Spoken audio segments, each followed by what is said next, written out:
So guys, good morning, Matsuki TV po. Mayroon lang tayong isi-share mga ka-riders. Kung makikita nyo yung aking tinuturo ng aking mahiwagang daliri ay EDSA to Makati. Ibig sabihin, galing tayo ng Rotonda papunta ng Makati yan, yung kalsada na yan.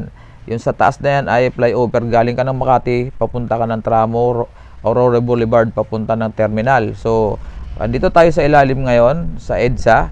Kakanan tayo dyan sa Aurora Boulevard or tramo. So let's go guys, samahan nyo ako para dun sa mga maghahatid at susundo na mag-i-stay ka muna. Siyempre hintayin mo muna yung iyong susunduin, or yung iyong ihahatid ay maghihintay ka muna doon sa parking.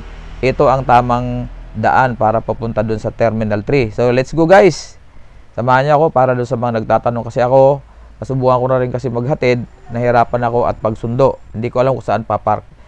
Tara! So ito na tayo, kumana na tayo sa tramo or Aurora Boulevard. Ang diretso nito guys, ang tumbok nito ay Andros Avenue. Yan. So ito ang pinaka tinatawag nilang tramo, formerly Aurora Boulevard. So sikat to at kilala to sa pangalang tramo. Yan. So diretso lang yan. Ang oras niyan ay mga alas 3 na ng hapon, so medyo may kaluwagan, pero expected natin guys na pag mga rush hour, grabe traffic dyan. So bahala na kayo mag-adjust na inyong oras, lalo kung meron kayong ihahatid. Yung pagsundo, walang problema, makakapaghintay. Pero pag yung departure, ay kailangan nasa tamang oras tayo. So dire-diretso lang tayo guys, parting kanan lang tayo, kasi doon sa kabila, nakita nyo yung overpass na yon, yun ay papunta na ng Skyway. So dito tayo sa ilalim. Ayan. So pag diniretso natin yan sa dulo na yan, makikita nyo yung dulo na yan ay Andros Avenue na yan. Ayan. Medyo matraffic na konti, pero kakaliwa tayo dyan papunta ng NAIA Terminal 3. Ayan. So pagdating natin dyan, dire-diretso lang tayo. Ayan guys. So tuloy-tuloy lang yan. Pagdating sa dulo dyan ay medyo kakanan na tayo dyan, kasi lahat yan puro pakanan naman eh.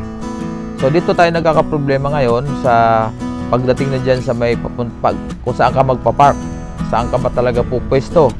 Ayan. So ito, kakanan na tayo. Ayan. Pagdating dito sa part na to, medyo gigitna ka na ng konti. Ayan. Malapad yung kalsada na yan. So parting gitna tayo.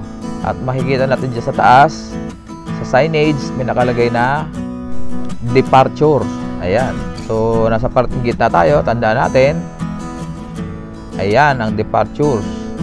So pagdating natin dyan sa packet na yan, kakaliwa na tayo banda. Sa left side tayo pupwesto, huwag sa kanan, kasi yung kanan pwede doon drop off lang at saka pipick up kung sakali nakamotorsiklo ka na hindi ka magpapark. Pero kung magpaparking ka, dito talaga sa kaliwa. Ayan. So dire-diretso lang yan. At dito guys, sa parte na to, pwede ka mag-drop dyan, pwede ka mag-pick up, pero hindi ka pa parking. Ayan. Ulit ko lang ha, pwede ka mag-drop, pwede ka mag-pick up ng pasahero mo kung private ka. Hindi ko lang alam kung para sa mga motorcycle taxi kung pwede dyan, kasi alam ko mahigpit dyan. Meron talagang designated area para pumick up at mag-drop. Okay, so kakanan tayo dito, walang signage to guys, kaya ako ginawa tong video na to, kasi nung sumundo ako at naghatid, nahirapan ako dyan kasi walang signage. Ganun kaganda ang NAIA Terminal 3. Ayan, walang signage dyan kung saan ka pupwesto. So ikaw na lang ang bahala.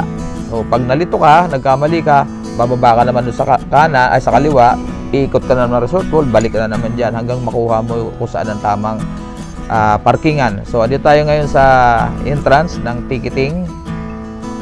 So dito yung mga tao na yan sa Grabyan personnel, walang taong naka-assign dyan.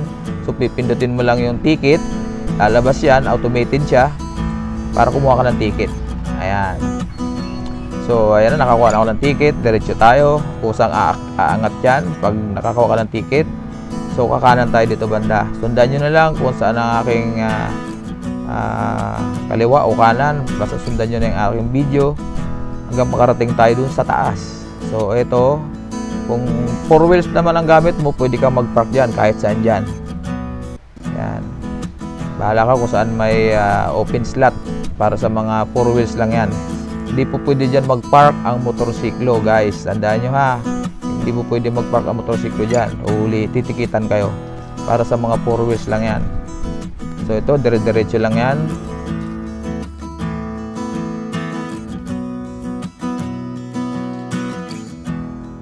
Kakaliwa tayo dyan.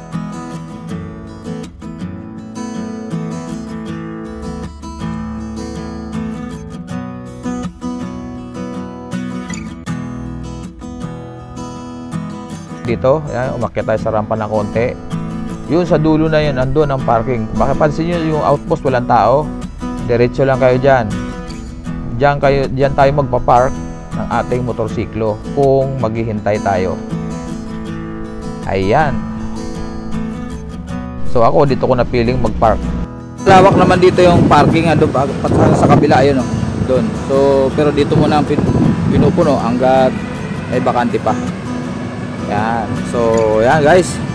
Sana nakatulong sa inyo kahit paano itong vlog na to kung paano pumunta dito sa Terminal 3 departure area.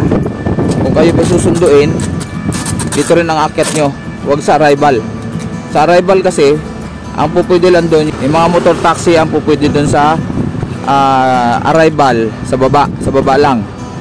So pwede rin doon, pero pick up lang at saka drop off. Hindi pwedeng iwanan kasi ang motor doon sa arrival. So kung gusto nyo magpa-park at medyo maging kakabanding nyo pa yung susunduin o kaya ihahatid, so dito kayo magpa-park sa level D. So ang katapat na A, B, C, D, so parang level 4 ang katapat nya. Tapos bababa tayo rito, andun yung pasukan, yung entrance papunta sa departure area. Ngayon bababa tayo rito, tingnan natin kung paano tayo papasok sa loob. So guys, andito na tayo. Ayan. So andyan na ang entrance. So ayan, exit tsaka entrance. Siyempre sa entrance tayo, papasok tayo sa loob So maluwag naman, wala naman sumisita. Pero syempre, dapat nag-usap na kayo ng yung susunduin or yung ihahatid kung saan kayo magkikita dyan sa pinakang lobby ng departure. Maraming salamat guys, Matsuki TV. Bye-bye!